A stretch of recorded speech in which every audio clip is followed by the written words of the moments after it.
Olá, olá, 9 de dezembro de 2019, confira as principais notícias desta segunda-feira. Semana dos Direitos Humanos começa com 2 índios Guajajara mortos e outros 2 feridos após atentado. Caminhada e blitz educativa na capital marcam dias de ativismo pelo fim da violência contra a mulher. Em Imperatriz, novo calçadão é entregue. Solenidade marca hoje os 400 anos da Câmara de Vereadores de São Luís. E ainda, milhares de fiéis participam do encerramento do festejo de Nossa Senhora da Conceição. Fique ligado na TV Difusora e tenha um bom dia, Maranhão.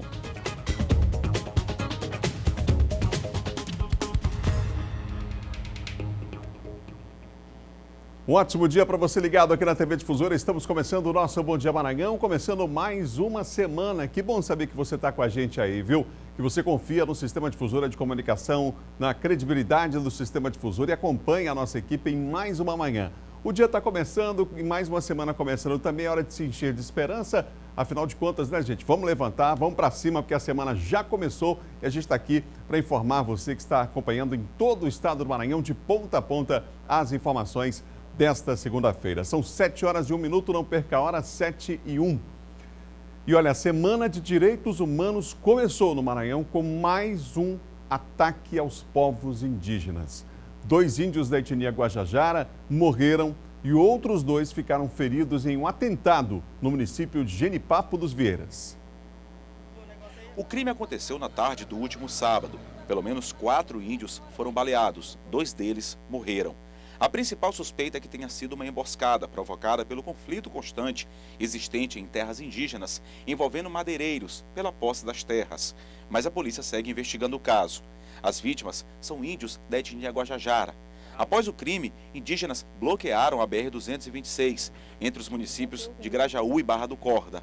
A Comissão de Direitos Humanos da OAB também vem acompanhando os casos de violência praticados contra índios no estado. É uma situação muito preocupante porque essa onda de violência ela está se agravando em relação aos povos indígenas. Faz pouco mais de um mês, né, que houve o assassinato do Paulino Guajajara. Ainda não houve esclarecimento, não se sabe se há algum tipo de relação entre esses 2 crimes. De qualquer forma, esse crime tem toda uma característica de um crime de ódio, de racismo, né, contra o povo indígena. Não foram os primeiros casos de execuções envolvendo índios neste ano no Maranhão. Os assassinatos, tendo como vítimas indígenas, têm preocupado as autoridades governamentais. Recentemente, no início do mês de novembro, outro índio foi assassinado no Maranhão. Paulo Paulino Guajajara foi morto a tiros na terra indígena Araribóia. Paulino era um guardião da floresta, responsável por fiscalizar e denunciar invasões na mata. A Secretaria de Estado dos Direitos Humanos e Participação Popular está acompanhando o caso junto à Secretaria de Estado de Segurança Pública e representantes da Fundação Nacional do Índio. Os indígenas feridos foram encaminhados para o hospital com o apoio do Distrito Sanitário Especial Indígena no Maranhão.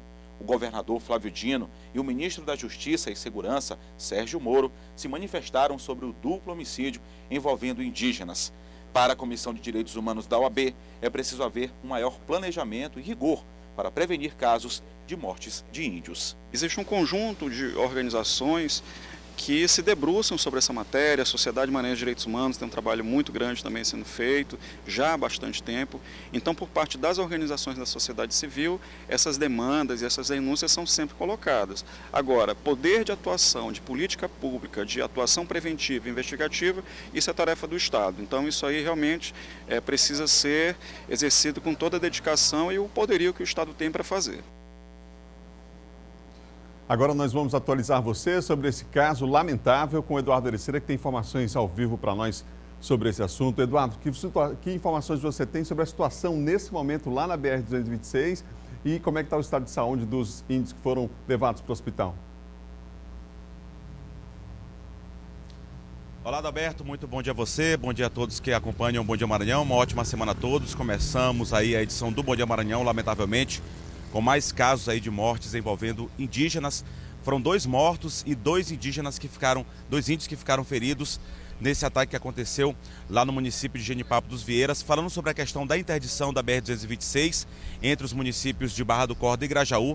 Segundo a Polícia Rodoviária Federal, já houve a liberação, a interdição, o bloqueio aconteceu logo após aí o crime, na tarde do sábado, e a rodovia federal foi liberada na tarde de ontem, já no final da tarde de ontem, só que o trânsito só pôde fluir normalmente, segundo a Polícia Rodoviária Federal, já no início da noite, por conta aí dos bloqueios que foram realizados, os carros que foram atravessados, então só foi possível o trânsito já no início da noite de ontem, no início da noite de domingo. Falando agora do estado de saúde dos índios que foram feridos, foram 2. O indígena Nico Alfredo Guajajara, ele encontra-se recebendo toda a assistência médica no Hospital Macro-Regional de Presidente Dutra.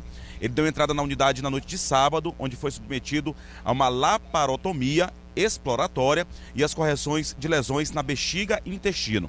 O paciente encontra-se estável, porém ainda em estado grave. Ele será submetido a um novo procedimento cirúrgico nesta terça-feira. O governo do estado também informou sobre a situação do outro indígena que foi ferido, é o Neuci Cabral Ribeiro Guajajara. Ele encontra-se no estado de saúde melhor do que o outro indígena, ele encontra-se na UPA de Barra do Corda e corresponde bem ao tratamento com previsão de alta hospitalar ainda hoje. A gente recebeu um vídeo aí com exclusividade do Gilderlan Rodrigues, que é coordenador do Conselho Indigenista Missionário. Ele falou sobre essa situação. Vamos acompanhar. Estamos acompanhando, né, esses 2 assassinatos que aconteceram agora recente na terra indígena Canabrava, né, entre a aldeia Boa Vista e a aldeia Betel. Por quê? Porque nós sabemos que aquela região sempre foi uma região de muito conflito com os indígenas, né, e que, portanto, há um ódio, né, por conta dos indígenas, por conta da presença dos indígenas ali daquela região. Os indígenas são assassinados, né, seja por arma de fogo ou atropelados.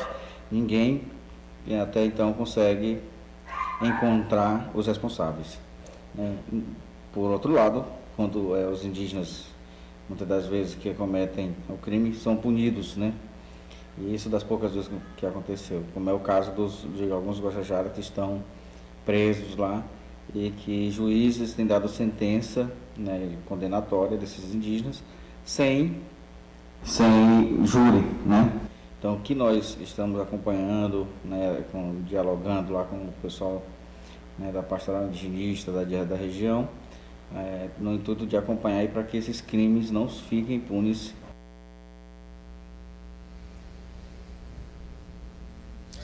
Pois é, Adalberto, o crime aconteceu na tarde de sábado, foram 2 índios que morreram, eles foram identificados como Firmino Prechede Vitoriano, que é da aldeia Barreirinha, e Raimundo Benício Guajajara, da aldeia Sedente. Outros 2 ficaram feridos, como a gente já citou, o Nico Alfredo Guajajara se encontra em estado grave no Hospital Macro-Regional de Presidente Dutra, da aldeia Mussum, e Neuci Cabral Ribeiro Guajajara, que foi o outro ferido nesse ataque, da aldeia Novo Civino, se encontra na UPA de Barra do Corda, com previsão de alta ainda hoje. A gente volta ao estúdio com você, Adalberto. Obrigado, Eduardo, pelas informações. O caso que com certeza vai ganhar repercussão internacional, já ganhou, né, desde ontem, com as redes sociais, você tem isso muito rapidamente, com as novas tecnologias, né, mas vai ser com certeza tema ainda essa semana. E infelizmente, na Semana de Direitos Humanos, a gente começa com um caso lamentável como esse. Não é a primeira vez, mas índios foram mortos de forma covarde, é bom que se diga. Essa informação, como aconteceu o crime, a polícia está investigando ainda os detalhes, mas as primeiras informações já dão conta de que foi realmente, deve ter sido uma emboscada aos índios que saíam de uma reunião quando foram recebidos a bala, e quando foram assassinados 2 índios e 2 foram levados para o hospital, como nos informou a reportagem, o nosso Eduardo Ericeira atualizou também. A gente vai continuar acompanhando esse caso. Autoridades aqui do Estado, Secretaria de Direitos Humanos, Secretaria de Segurança Pública também acompanhando de perto, já no fim de semana deslocando equipes para acompanhar de perto essa situação. Como parte da programação dos 16 dias de ativismo pelo fim da violência contra a mulher, uma caminhada mobilizou muita gente na manhã de ontem. O local escolhido foi a Avenida Litorânea. A caminhada teve início com o hino nacional, executado pela Banda do Exército. Entidades de defesa e luta no combate à violência contra a mulher e prevenção de crimes se reuniram em uma caminhada pela Orla Marítima de São Luís. O evento aconteceu em várias partes do Brasil e do mundo. Esse movimento está acontecendo no mundo todo, porque o Grupo Mulheres do Brasil hoje ele tem 26 núcleos no Brasil e em mais 12 países. E a gente uniu essa força toda para poder levar essa voz, para que a sociedade ouça e a gente possa dizer um basta, chega de violência contra a mulher. O ponto escolhido na capital maranhense foi na Avenida Litorânea, um dos principais cartões postais de São Luís. Além dos órgãos de defesa da mulher, participaram membros do Sistema de Segurança do Estado. A caminhada foi acompanhada por viaturas da Polícia Militar e autoridades políticas. Saímos de nossos gabinetes, saímos das nossas atividades para vir para a praia, um ambiente de lazer, mostrar para a sociedade, caminhando de forma bem unida, de que a gente realmente tem que acabar com essa violência. Nós precisamos mudar esses números. Nós precisamos ter direitos iguais, que nós precisamos ter o respeito da sociedade. E isso também não pode ser um trabalho só de mulher, tem que ser um trabalho de todos nós, um trabalho de uma sociedade que busca dias melhores. E é assim que nós estamos fazendo, procurando conscientizar através de palestras, através de caminhada, através de tudo que possa a sociedade entender que nós precisamos de dias melhores. Segundo levantamentos realizados, como pelo Fórum Brasileiro de Segurança Pública, a cada 2 horas uma mulher é morta no país e a cada 11 minutos uma mulher é estuprada. Neste ano, só no Maranhão, já foram contabilizados quase 50 feminicídios. O caso mais recente aconteceu na última sexta-feira. Uma jovem de 33 anos, identificada como Silvanete Silva Araújo, foi assassinada na zona rural do município de Palmeirândia, na região da Baixada Maranhense, a uma distância de aproximadamente 115 quilômetros da capital São Luís. Parentes de vítimas também acompanharam a caminhada deste domingo, como dona Iris Dalva, que perdeu a sobrinha assassinada neste ano. A jovem tinha apenas 23 anos de idade e deixou uma filha de 4 anos. 6 meses de luta, nós lutando, procurando e o povo dizendo que estava no lugar, estava em outro, enquanto isso ela já estava morta. Mas agora eu me dediquei e me dedico, estou pronta para qualquer momento para ajudar, porque é muito triste ter uma pessoa na família morta do jeito que a Elaine foi. Uma causa que deve ser debatida e defendida por toda a sociedade. Na caminhada de combate à violência contra a mulher, eles também compareceram. Vários homens fazem questão de acompanhar todas as ações. É um evento que fortalece os direitos que as mulheres têm que ter. Então um evento como esse é importante acontecer, porque vai dar um apoio e também a gente consegue mostrar que as mulheres também têm uma força e um direito de cumprir aquilo que realmente elas precisam ter.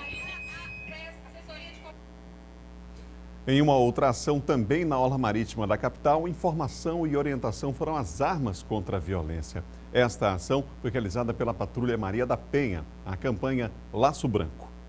A blitz que aconteceu na Avenida Litorânea mobilizou dezenas de policiais. Cada condutor que foi parado recebeu material informativo. Para os homens foi entregue um folder com detalhes da campanha, ressaltando que violência contra a mulher é crime. Já para as mulheres, foram repassadas orientações sobre como proceder e onde buscar ajuda em caso de violência doméstica. Fazer um chamamento, para os homens da nossa cidade, para os homens do nosso estado, dizer um não à violência, basta de violência, basta de feminicídio. A gente não suporta mais perder as nossas mulheres vítimas de feminicídio e por isso nós estamos aqui, nessa luta, nesse combate a esse mal tão cruel que é a violência contra a mulher.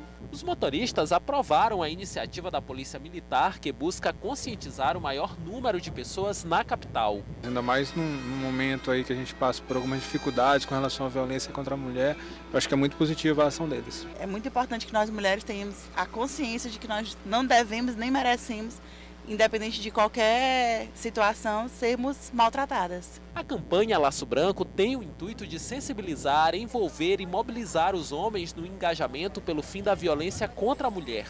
No Brasil, a campanha já ocorre desde 2001. Na capital, a Patrulha Maria da Penha garante proteção às mulheres e punição aos agressores em caso de violência doméstica. O oficial de justiça faz o afastamento, do agressor do lar, aí entra o trabalho da Patrulha Maria da Penha no acompanhamento a esta mulher e a fiscalização deste agressor para que ele não retorne ao lar. E caso ele retorne, a nossa equipe faz a condução dele até uma delegacia, porque descumprir medida protetiva é crime e a gente tem todos os respaldos na lei para fazer a condução para a delegacia. Vale lembrar que, infelizmente, estamos encerrando o ano de 2019 com praticamente 50 feminicídios confirmados, dados oficiais aqui no estado. O número é alarmante, é bem maior do que o ano passado e é um dado negativo que a gente encerra a conta aí desse ano de 2019. São 7h14. Confira agora o nosso giro de notícias. Um boletim epidemiológico divulgado pelo Ministério da Saúde com números de casos suspeitos notificados de vírus Zika e outras infecções em recém-nascidos e crianças no país entre 2015 e 2019 aponta que no Maranhão houve 529 registros relacionados à doença, que assim como a dengue e a chikungunya, tem como agente transmissor o mosquito Aedes aegypti. Desses 529 registros, 171 foram confirmados, acarretando alterações no crescimento e no desenvolvimento dos enfermos, a exemplo da microcefalia. Mais de 150 bairros e localidades de São Luís ficarão sem água na próxima terça-feira amanhã, de 9 da manhã às 3 da tarde, devido a uma parada programada do sistema Italuís para a manutenção eletromecânica, com retorno gradativo do abastecimento ao término da manutenção. A informação é da Companhia de Saneamento Ambiental do Maranhão e a relação completa dos bairros atingidos você confere no portal MA10. Está previsto para acontecer nesta segunda-feira no Fórum Desembargador Sarney Costa o julgamento de Daniel dos Santos Nogueira. O réu é acusado do homicídio que vitimou um morador de rua identificado como Ivaldo Canário de Souza. O crime ocorreu dia 2 de janeiro de 2015 na região central de São Luís. Após uma briga entre os dois, Daniel dos Santos Nogueira ateou fogo em Ivaldo Canário, que teve 80% do corpo queimado. Ele chegou a ser levado para um hospital, mas não resistiu aos ferimentos. No momento do crime, a vítima estava dormindo. O prefeito de São Luís autorizou a convocação e nomeação de mais 308 aprovados no concurso da educação. Esta é a quarta nomeação feita este ano, somando mais de 750 novos profissionais para a rede de ensino municipal, convocados em 2019. Com a convocação, passarão a integrar a rede municipal de ensino profissionais do magistério para lecionarem as disciplinas Artes, Educação Física, Geografia, Língua Inglesa, Língua Portuguesa e Matemática. Também foram convocados profissionais para a educação infantil. Você ligado no Bom Dia Maranhão, nesta manhã de segunda-feira, você aí na capital, você também no interior do estado acompanhando a nossa programação, os amigos em Açailândia, também em Codó, em Imperatriz acompanhando a nossa programação. E por falar em Imperatriz, foi entregue uma obra aguardada com muita expectativa por lojistas e consumidores, o Calçadão, principal centro comercial da região tocantina. Decoração natalina e a cobertura do centro de compras. A novidade da região que atraiu muita gente na tarde da última sexta-feira para o Calçadão. Porque tá bonito, tá lindo. Tá muito bom, estou gostando bastante. O governador Flávio Dino chegou acompanhado do vice-governador Carlos Brandão, de deputados, prefeitos da região e do secretário de Estado de Infraestrutura, Cleiton Noleto. É um sinal de desenvolvimento para a cidade de Imperatriz, para a região tocantina, um modo também de atrair novos clientes, consumidores para esse polo comercial da região. Portanto, se insere também na nossa estratégia de valorização do espaço público, dinamismo econômico, geração de oportunidades de emprego e renda. É mais uma obra importante sendo inaugurada aqui em Imperatriz.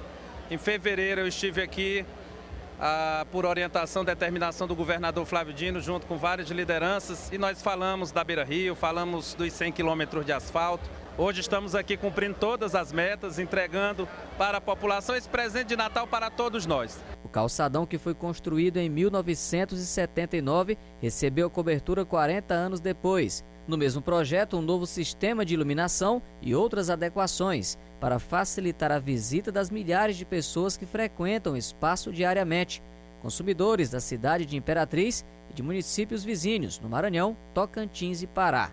Hoje Imperatriz recebe esse novo calçadão com tudo novo, desde a drenagem, desde o piso até a cobertura. Isso revigora todo esse centro comercial, trará mais oportunidade de emprego e sela uma forte parceria do governo do estado com a associação comercial e de modo muito especial com todos os usuários desse equipamento público. Essa estrutura vai simplesmente beneficiar muito o comércio, vai ser um ponto de encontro, local da gente fazer grandes eventos, fazer um São João. Segundo a Secretaria de Estado de Infraestrutura, a obra custou aproximadamente 3,4 milhões de reais. São 7 horas e mais 19 minutos, 7h19. Vamos ver agora como é que está o trânsito aqui na capital de todos os maranhenses. Vem comigo, a gente começa pela Avenida Jerônimo de Albuquerque. Câmera localizada ali no chamado Roque Santeiro. E olha só como é que está o trânsito, já bastante carregado nessa manhã. Pessoal que está vindo da Coab, também do Angelino, na direção do centro, do bairro da Coama também. Trânsito intenso nesse momento, mas sem registro de acidente. Vamos para o segundo ponto para mostrar para você, em tempo real, imagem nesse momento do trânsito à central de monitoramento, Avenida Guajajaras agora. Vamos para lá? Aí está, o trânsito até tranquilo nesse horário, né? Na Guajajaras, aí cruzamento com a Lourenço Vieira da Silva. Liberado agora para quem está vindo do São Cristóvão, cidade operária dessa região da cidade.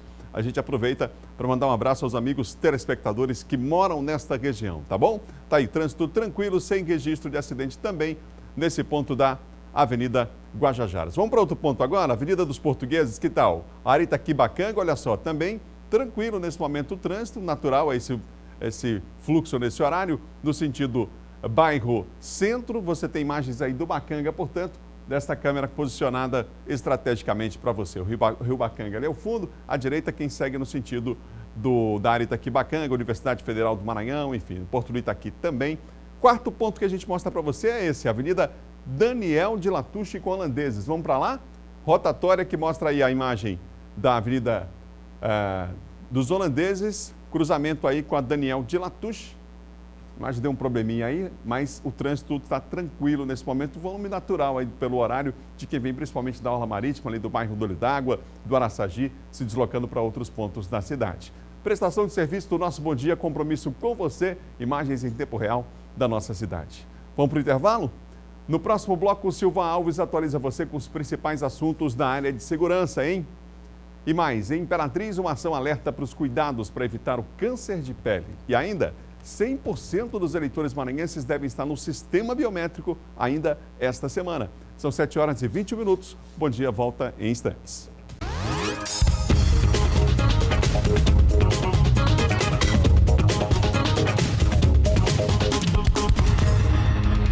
São 7 horas e 25 minutos, 7h25. Não perca a hora, você está no Bom Dia Maranhão, aqui na TV Difusora. E a gente mostra para você mais uma vez como é que está o tempo, aliás, como é que está o trânsito nesse momento em tempo real, tá bom? Vem comigo, Carlos Cunha, a avenida primeira que a gente mostra para você. À direita, veículos que se deslocam para o centro no sentido contrário à pista, claro, da esquerda. Trânsito tranquilo nesse momento, já temos muitas escolas aí já no período de férias, né? Por isso o trânsito um pouco mais tranquilo na cidade. Segundo ponto que a gente mostra para você, a rotatória do Calhau, agora vamos ver como é que está. Geralmente nesse horário é tranquilo aí, ó.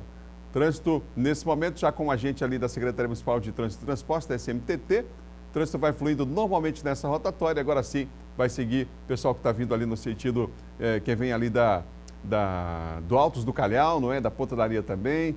Agora vamos para a Avenida Guaxinduba, descida das Cajazeiras, acesso ao centro pelo Parque do Bom Menino, Praça da Bíblia aqui à direita, descida tranquila nesse momento, sem registro também de acidente. Imagem em tempo real, nesse instante, de mais uma avenida importante aqui da capital. Vamos para o último ponto que a gente vai mostrar agora nessa rodada. É o 8º que a gente mostra para vocês no Bom Dia de hoje. Avenida Beira-Mar, Ponte do São Francisco, olha aquilo que eu falei, né? O reflexo no trânsito já também desse período de férias que já começou para muita gente. 2 pistas liberadas no sentido centro, uma no sentido contrário. Tá bonita essa imagem aí, hein? Bonita mesmo, com São Francisco lá do outro lado, área da Península também. Está aí, portanto, mais 4 pontos para você da cidade em tempo real, prestação de serviços, compromisso do Bom Dia Maranhão. A partir de hoje, a Receita Federal deve disponibilizar mais um lote de restituição do imposto de renda da pessoa física. Vamos saber mais sobre o assunto com a Andréa Brito. Você, Andréa. A Receita Federal libera a partir das 9 horas desta segunda-feira a consulta ao 7º lote de restituição do imposto de renda. O lote contempla também restituições residuais dos exercícios de 2008 a 2018. O crédito bancário para mais de 320 mil contribuintes será realizado no dia 16 de dezembro, totalizando o valor de 700 milhões de reais. Desse total, quase 173 milhões são para contribuintes com preferência, como idosos e contribuintes com alguma deficiência física ou mental ou doença grave. Para saber se teve a declaração liberada, o contribuinte pode acessar a página da Receita na internet ou ligar para o Receita Fone, no número 146. Andréa Brito, para o Bom Dia Maranhão. Obrigado, André, pelas informações. Nós vamos agora falar de segurança.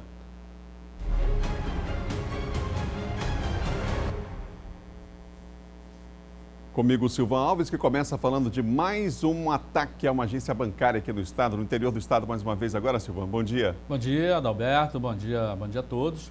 Dessa vez, os bandidos não se deram tão bem assim, porque logo depois de terem atacado a agência do Banco Bradesco, lá em Turiaçu, daquela forma, como eles agem no Novo Cangaço, atiraram para todo lado, a polícia fez o cerco e foi para lá o pessoal do GOI, que é o Grupo de Operações Especiais lá de Pinheiro, mais um pessoal do BOP, que estava lá na região, e cercaram esses bandidos depois numa área de mata durante o final de semana. Houve confronto. Turiaçu, né? Turiaçu. E de lá, um dos bandidos acabou sendo baleado e morreu.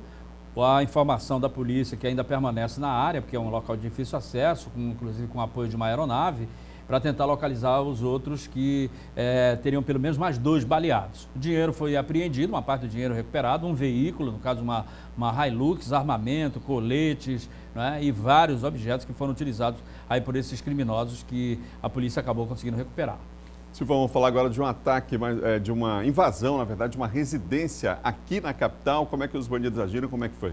Olha, lá na região lá do Tibiri, que é uma área assim muito crítica nesse aspecto aí, os bandidos entraram lá numa casa. O que chamou a atenção é que todos eles estavam com uniforme de operário, de uma prestadora de serviço, e aí eles roubaram a caixa amplificada, roubaram a aparelho de TV, fizeram uma limpa na casa das pessoas, e aí o pessoal do GRT, que é um grupo especializado em trânsito, em fiscalização de veículos do BPRV, foi lá no local, acabou conseguindo encontrar uma espécie de acampamento que eles tinham lá no meio da mata, já no Rio do Meio. Lá houve uma troca de tiros e os policiais acabaram conseguindo recuperar todos esses objetos que haviam sido roubados dessa casa. Ninguém foi preso, mas todos os objetos foram recuperados, levados para a delegacia e devolvidos ao proprietário.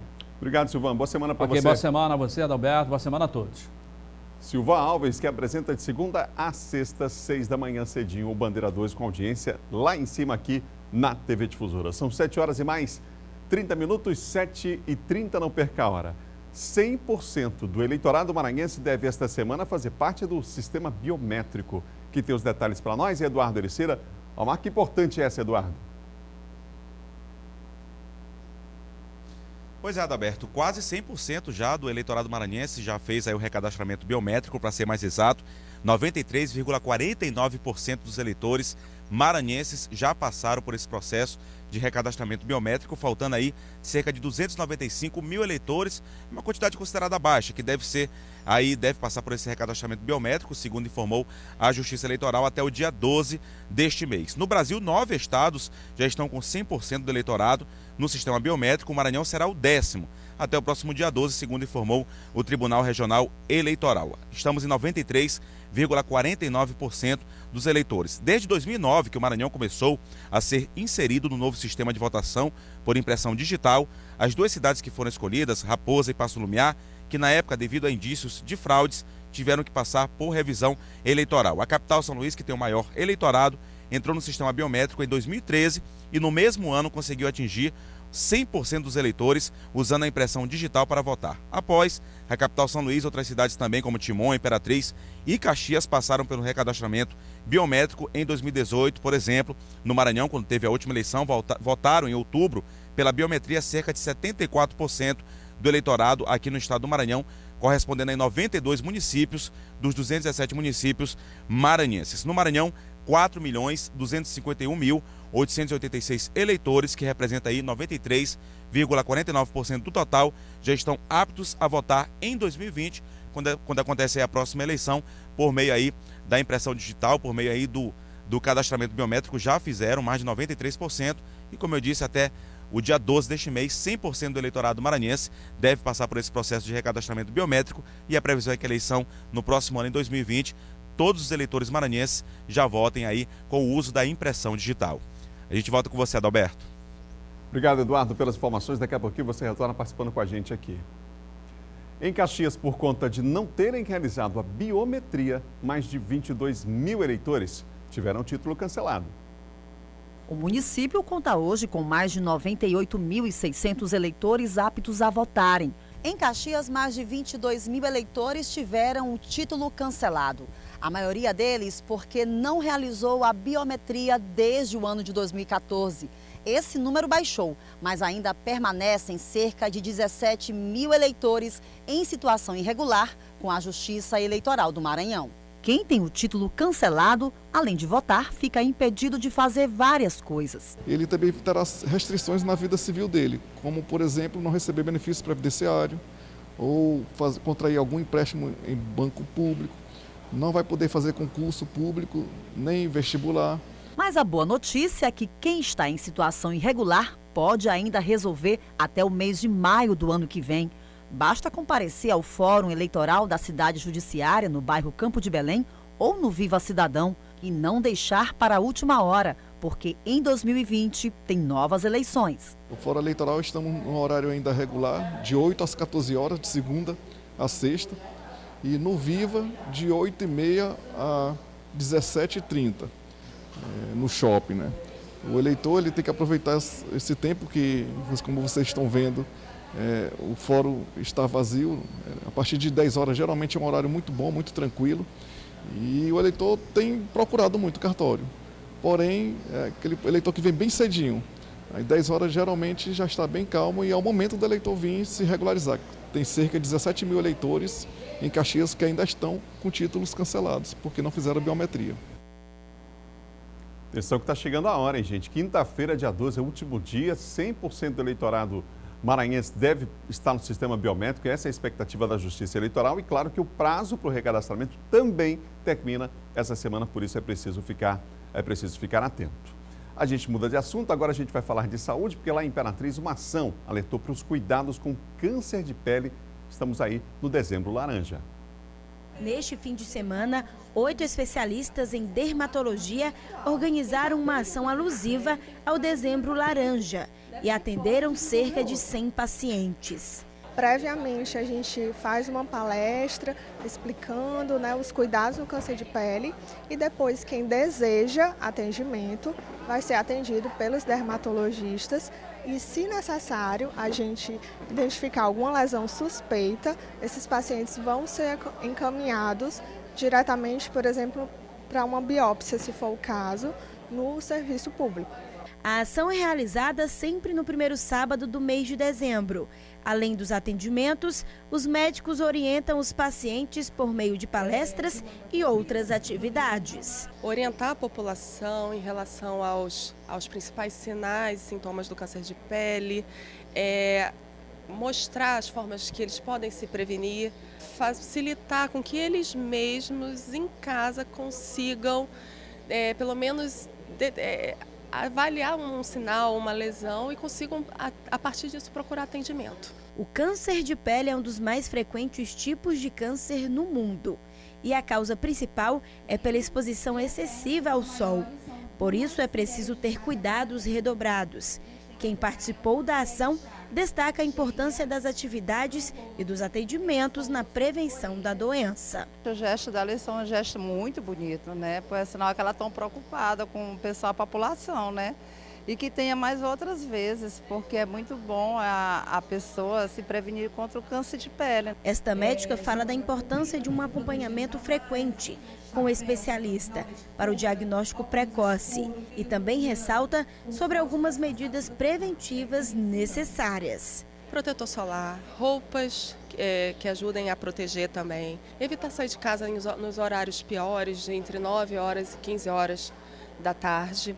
Ter cuidado com alguns perigos, tipo dia nublado, que também passa a radiação, então tem que se prevenir também. Evitar queimadura solar a todo custo. Precisa ter muito cuidado, né, gente? São 7 horas e 37 minutos, 7h37. É hora de conferir a previsão do tempo para essa segunda-feira. Vem comigo porque São Luís hoje terá predomínio de tempo bom, a mínima 26, a máxima 31 graus. Imperatriz vai esquentar um pouquinho mais. Céu parcialmente nublado, com possibilidade de chuva, inclusive lá em Imperatriz. Mínima de 23, máxima de 34. Caxias vai esquentar mais ainda. Céu parcialmente nublado, com possibilidade de chuva, a mínima é 22, mas olha a máxima, 36 graus. Muito quente, né, gente? É o período do ano, fazer o quê? Mais 3 cidades no nosso mapa, Barra do Corda, Pinheiro e também Codó. Barra do Corda hoje com predomínio de Barra do Corda primeiro, antes de Pinheiro, a gente vai falar sobre Barra do Corda, com tempo mínimo de 23, mais temperatura mínima de 23, máxima de 35. E o tempo lá em Barra do Corda é predomínio de tempo bom em Barra do Corda, tá bom? Em Pinheiro, predomínio de tempo bom também, mínima de 22, máxima de 34 graus. Em Codó hoje, céu parcialmente nublado, com possibilidade de chuvisco, mínima de 23, máxima de 37 graus lá em Codó. Vamos para o intervalo, a gente volta já já. No próximo bloco, Câmara realiza sessão especial pelos seus 400 anos. Semana passada foi lá em Brasília, hoje a sessão é aqui na própria Câmara. E mais, vamos falar de futebol. O Juventude venceu o Maranhão no primeiro jogo da decisão, gente, da Copa FMF. Vale vaga no Campeonato Brasileiro. A gente fala do assunto já já. São 7 horas e 38 minutos em todo o Maranhão.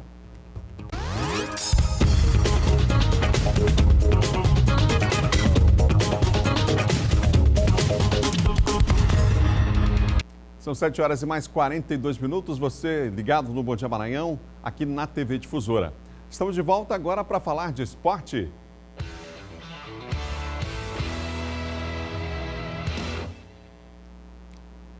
O Juventude Simas de São Mateus largou na frente na luta pelo título da Copa FMF. No sábado, o time inclusive derrotou o Maranhão Atlético Clube no Estádio Castelão, aqui na capital. No começo do jogo, quem apareceu muito no campo foram as pipas. Nos 10 primeiros minutos, elas a todo momento roubavam a cena no gramado do Castelão. Com a bola rolando, quem assustou primeiro foi o time visitante, com o Leonardo. Gotinha levou ainda mais perigo ao goleiro Rodolfo. O Mike então chegou com Paulinho. Por pouco, o lateral não surpreendeu o goleiro Matheus. Na cobrança de escanteio, quase o gol olímpico. Chico Bala soltou a bomba de fora da área. O artilheiro Kleber Pereira ia sair na cara do gol, mas foi flagrado em impedimento. O Mike chegava com perigo, mas pecava na hora do último passe.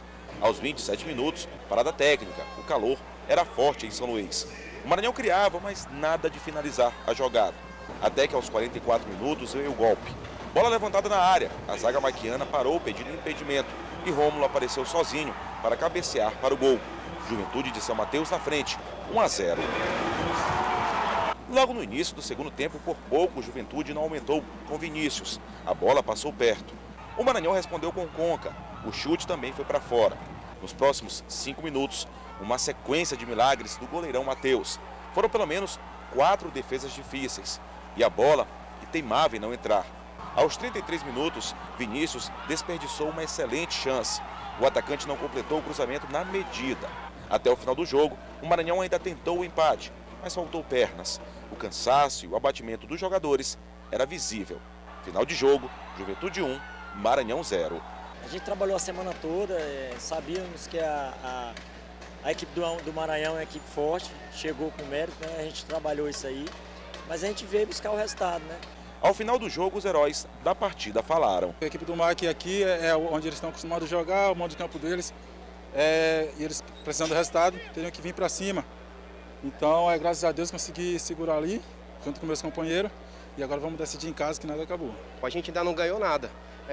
A gente vem de uma crescente e o time grande é o Maranhão, né? Então a gente respeita muito e quando chegar dentro de campo a gente vai fazer da mesma forma, respeitar jogando futebol. Do outro lado, lamentação. Foram quatro chances de cara com ele, a gente tem que caprichar um pouco mais, a gente faz finalização dia a dia lá no treino e agora a gente, para pôr em prática, a gente não pôs. Ainda não há nada decidido. A partida de volta acontece em São Mateus. na Casa do Juventude. Mas a equipe do interior do estado sai daqui do Castelão com uma grande vantagem. Para ser campeão, o Maranhão precisa ganhar agora pelo placar de 2 gols de diferença. Primeiro a gente tem que fazer a nossa parte para depois sim passar a criticar alguma situação. Então a gente espera que possamos corrigir nessa semana, não tem nada definido, né? Os tabus estão aí para serem quebrados, né? E enquanto a gente tiver essa oportunidade de mais um jogo, nós vamos buscar até o fim. Esse aqui é demolidor de cartazes, nós não podemos desistir em momento algum. O jogo acontece no próximo fim de semana, no sábado, lá em São Mateus, casa cheia com certeza para apoiar o time da casa, que pode até perder por um gol, que consegue o título da Copa FMF e a vaga no Campeonato Brasileiro do ano que vem. Olha, o Grupo Amigos da Corrida realizou no fim de semana, com o apoio de vários parceiros, mais uma ação social. Dessa vez, mais de 100 crianças ficaram encantadas com a beleza da 7ª arte. Para muitas delas, uma experiência inédita. A euforia destas 110 crianças de 3 a 9 anos tem um motivo, uma sessão de cinema. E para algumas delas, a primeira da vida. Desenho colorido, muito mais. Eduardo Santos, de 8 anos, já está acostumado ao ponto de... Eu estou em casa. Estreantes e veteranos são moradores do bairro do Jaracati e foram escolhidos para uma ação do Clube Amigos da Corrida SLZ. O projeto Escola no Cinema tem como objetivo levar um pouco mais de cultura a crianças de bairros carentes da capital. A gente já tem esse enfoque social e agora estamos aqui no cultural. É a primeira vez que a gente traz crianças para o cinema. Foi através de pessoas do grupo, patrocinadores e alguns voluntários. A gente conseguiu agariar o valor financeiro e com isso, simplificando, trazer a princípio seriam 164 crianças, vieram 120, pouco mais. Soldados do batalhão escolar que acompanham a rotina das crianças dentro da comunidade também participaram da ação. O batalhão escolar, né, a polícia militar, a gente sempre participa dessas ações, né, acompanha essas crianças, esse não é o primeiro, né, e aí a gente está sempre fazendo esse acompanhamento porque nós achamos importante. São crianças que vivem realmente em situação difícil, né, e muitos deles nunca foram ao cinema, então essa é a oportunidade que a escola, o projeto, né, está oferecendo e a polícia militar sempre contribuindo através do batalhão escolar.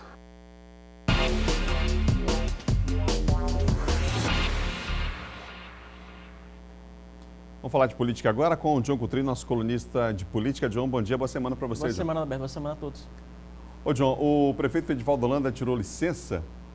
Isso, tirou licença, Alberto, uma semana de licença.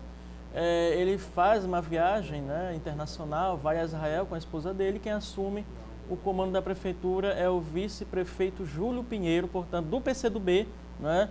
Importante destacar pela primeira vez aí, em 2 mandatos do prefeito Edivaldo Holanda Júnior, primeira vez que ele se ausenta, né, por esse período de tempo e assume aí o vice-prefeito. Neste caso, o vice-prefeito é o Júlio Pinheiro, né, o Edivaldo do PDT, o Júlio do PCdoB, e ele fica, portanto, durante toda esta semana, o Júlio, ali no comando da prefeitura, né, interinamente, até a volta do prefeito, que deve ocorrer no próximo final de semana.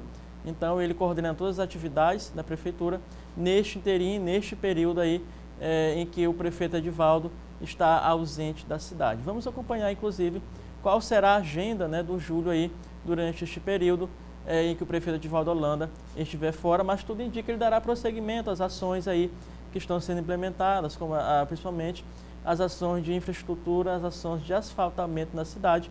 O vice-prefeito Júlio Pinheiro deve estar, portanto, presente nessas ações nos bairros de São Luís. O Júlio, que já foi presidente do Simprocema, é professor e é da região da Itaquibacanga. Portanto, aí é um representante daquela região, hoje na prefeitura de São Luís. Ô John, é verdade que deu na imprensa aí que o ex-presidente José Sarney está reclamando da falta de prestígio junto ao Bolsonaro? Essa informação foi dada pelo jornalista Lauro Jardim no jornal o Globo deste final de semana. O que diz a nota, né? A nota divulgada na coluna do Lauro Jardim do Globo diz que o ex-presidente José Sarney tem reclamado, né? Porque não é mais consultado, né? Porque a gente sabe, desde o ex-presidente José Sarney do MDB, O MDB sempre fez parte dos governos, vamos lembrar mais recentemente, o governo do Lula, o governo da Dilma e do Michel Temer. Então, o ex-presidente Sarney era uma espécie, né, de guru aí, tanto do Lula, da Dilma, do Temer, e agora ele está um pouco afastado. O presidente Jair Bolsonaro não tem nenhum tipo de relação com ele e nem muito com o MDB, né, um pouquinho afastado. Então ele reclamou, criticou alguns ministros, né, criticou o Ângelo Lorenzoni também, disse que é muito fraquinho, né, disse que a equipe do presidente Jair Bolsonaro é muito fraca. Então ele aí, portanto, o ex-presidente Sarney aí num certo ostracismo, num certo isolamento, né, já que ele não tem agora aquela influência que ele já teve nos governos do PT e do MDB do Michel Temer. Inclusive, importante dizer também, Adalberto, que até uma indicada dele, né, do MDB, no governo federal, a Kátia Bogé, pode sair, né, a uma indefinição em relação a se ela continua ou não no ano que vem, né? na presidência do IFAM. Ô, John, eu queria que você falasse, para fechar rapidinho, tem um tempo ainda para uma notinha, para falar sobre essa pesquisa que saiu agora, onde inclusive apareceu o ministro Moro com uma avaliação mais positiva até do que o presidente Bolsonaro? Exatamente. O ministro Moro tem mais de 50% de aprovação e o presidente Bolsonaro na casa dos 30%, não é? Ou seja, o ministro mais bem avaliado, melhor avaliado que o próprio presidente, né, que desde o governo Collor, o presidente Bolsonaro tem a pior aprovação no início de governo. Depois do Moro, a melhor aprovação, em segundo lugar, é a ministra Damares e, em terceiro, o ministro Paulo Guedes. Obrigado, John. Obrigado, Alberto. Até amanhã. Vamos mudar de assunto? 18 grupos formados por beneficiários do Serviço de Convivência e Fortalecimento de Vínculos. Esse grupo participou de uma mostra aqui na capital. Veja na reportagem. O domingo foi de arte no Complexo Deodoro. 18 grupos formados por beneficiários do Serviço de Convivência e Fortalecimento de Vínculos oferecido pela Prefeitura de São Luís se apresentaram na 6ª edição da Mostra de Talentos. Este ano, a mostra teve como tema Conhecendo Nossa História, uma forma de resgatar o melhor das comunidades. Yasmin, de 9 anos, é atendida por um instituto parceiro e sabe falar muito bem do local onde mora. É muito legal, a gente pinta, desenha, aí a gente brinca depois, aí vamos lanchar e vamos embora. Kátia tem um filho atendido pelo programa e aponta as vantagens de iniciativas como a mostra. Ele entra 8 horas, 9 horas ele tem aula de violão no mesmo local, né? Então é assim, para mim é um prazer, para ele não estar na rua, né? Ele estuda. Ele entra 1h15 no colégio dele à tarde, sai 5h30, né? Então, para mim, é um prazer. Dona Fátima é atendida pelo CRAS do Bacanga e garante que participar das atividades lúdicas e culturais só fazem bem à saúde. É muito animado, a gente brinca, conhece bastante, mas muito legal mesmo. Gosto muito de participar. Nós estamos nos bairros disputando com o tráfico, lutando com a violência, precisando ofertar um lugar que tenha um contraturno escolar de qualidade. O serviço de convivência é uma dessas opções. A mostra contou ainda com a exposição de trabalhos confeccionados nas oficinas. Os jovens atendidos pelo Circo Escola garantiram a alegria de quem foi ao Complexo Deodoro curtir as apresentações e um belo pôr do sol. Belíssima imagem mesmo, não é? A Câmara Municipal de São Luís realiza a solenidade daqui a pouco para marcar seus 4 séculos de existência. Vamos saber mais detalhes com Eduardo Ericeira, que está comigo aqui, inclusive lá em frente à Câmara. Começa daqui a pouco, né, Eduardo? Olá, Adalberto, a gente fala ao vivo aqui da Câmara Municipal de São Luís, a solenidade aí que comemora aí os 400 anos de instalação da casa da Câmara Municipal no centro histórico aqui da capital maranhense, começando daqui a pouco por volta de 8 horas da manhã, pelo menos dentro da programação, começando aí com um café da manhã, as autoridades também, a imprensa, enfim, as pessoas que vão comparecer na solenidade desta segunda-feira. Logo depois, por volta de 9 horas da manhã, deve ter início aí a sessão solene no plenário aqui da Câmara Municipal de São Luís, no plenário Simão Estácio da Silveira, pelo menos essa é a programação. 8 horas da manhã, um café da manhã, 9 horas da manhã, aí a sessão solene, em homenagem aos 400 anos de instalação da Câmara Municipal de São Luís. Uma vasta programação vem acontecendo, a gente lembra que na última sexta-feira aconteceu aí também uma solenidade proposta pelo senador aqui do Maranhão, o Everton, no Senado Federal, Na oportunidade, vários vereadores compareceram, inclusive o presidente da Câmara Municipal de São Luís, Osmar Filho. O presidente que vem ressaltando o presidente Osmar Filho, o vereador Osmar Filho, presidente aqui da Câmara Municipal de São Luís, que vem destacando pontos importantes na gestão dele, que já vem acontecendo aí ao longo pelo menos dos 2 últimos anos, desse ano também, com grande destaque aí, principalmente no incentivo aos servidores e com a proximidade aí com a população ludovicense, principalmente trabalhando aí em relação à questão das mídias sociais, também a transmissão ao vivo pela internet, o que garante aí das sessões que acontecem aqui na Câmara Municipal de São Luís, que garante uma aproximação ainda maior com o eleitorado aqui de São Luís, também com a população ludovicense. Então, solenidade começando daqui a pouco. Em 1619 foi instalada a Câmara Municipal de São Luís, na oportunidade com 7 vereadores, apenas agora já são 31 vereadores que representam a população de São Luís. A gente volta com você, Adalberto, desejando, claro, uma ótima semana a todos. Obrigado, Eduardo. Solenidade começa daqui a pouco, portanto, lá na Câmara. Uma multidão acompanhou ontem o encerramento do festejo de Nossa Senhora da Conceição aqui na capital maranhense. Veja na reportagem de Andréa Brito. A missa solene de encerramento do festejo de Nossa Senhora da Conceição reuniu milhares de fiéis na Praça Maria Aragão. A celebração foi presidida pelo arcebispo de São Luís, Dom José Belisário. Em Maria, a humanidade responde positivamente ao plano de Deus. Eu acho que a religiosidade popular entende muito bem esse grande mistério de Nossa Senhora.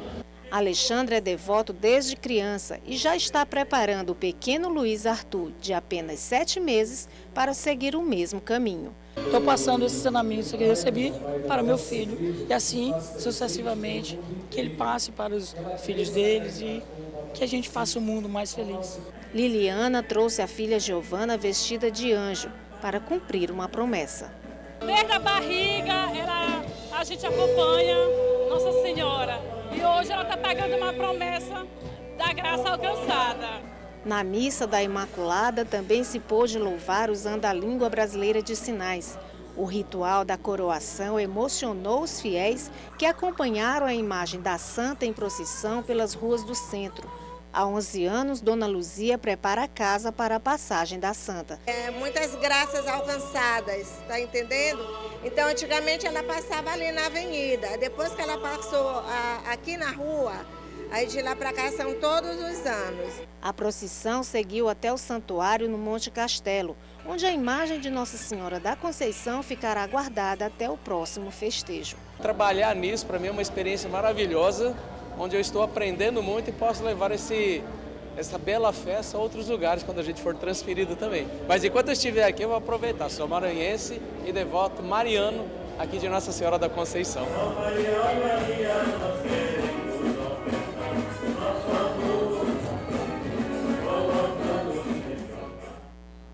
Praça Maria Aragão completamente lotada, não é?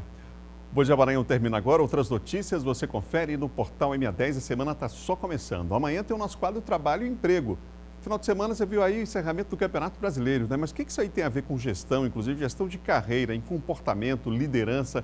A gente vai falar sobre isso em relação ao perfil, inclusive, de liderança do próprio técnico do Flamengo, o Jesus. Amanhã, então, não perca o nosso quadro Trabalho e Emprego. Muito legal. Para encerrar, imagens da Câmara que hoje completa 400 anos, são 4 séculos, é a 4ª Câmara mais antiga do Brasil. A gente se encontra amanhã com essas imagens aí ao vivo do Centro Histórico. Daqui a pouco, solenidade pelos 400 anos. Tchau, tchau, até amanhã.